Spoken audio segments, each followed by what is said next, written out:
Transmission costs an arm and a leg. Transmission fluid costs like a finger or something. So keep up with routine maintenance so small things don't get big. Meineke, drive a little smarter.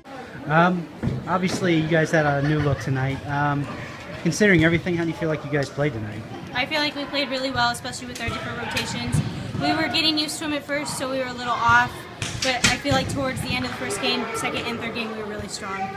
Serving, you guys seemed to be able to hit your spots tonight, didn't you, serving-wise? You had that big run the first game that kind of opened that one up after they kind of kept it close with their size at the net. Were you just able to kind of hit your spots and it kind of just went from there, I guess, serving-wise tonight? Yeah, their back row was playing at the 10-foot line, so our coach just told us to serve deep, and that's what we did. We served deep, and it seemed to work pretty well. With the new looks, obviously, with Katie out, how do you... I guess it's a little difficult for you as a setter to try to get other people involved after having an offense that's kind of run through Shea and Katie so much to get other people involved. How difficult is that at this point in the season?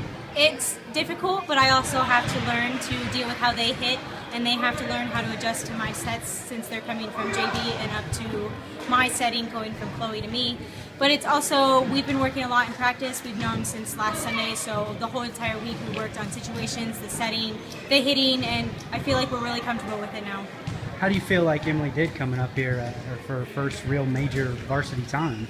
I feel like Emily did really well. I'm really happy with how she played. She did really good getting to her spots. She worked with everything we needed to do, even if we needed to get the ball to Shea. She was really understanding with faking or doing what she needed to do to get the play done.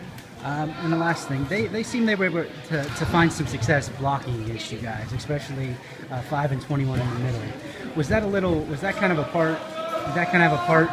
You kind of, I guess you have a familiarity more with Shea and you're trying to get her the ball a little bit. Does that kind of play into it a little bit?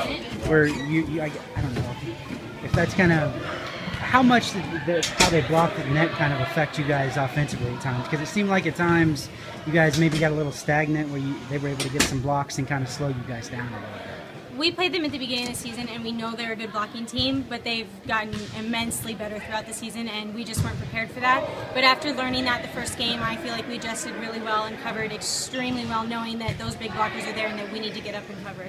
Last thing, I guess, going into Tuesday, whoever you play, obviously, it's likely Bettendorf. But how do you guys feel after having one match under your belts here with the new alignment and rotations? How do you kind of feel heading into Tuesday?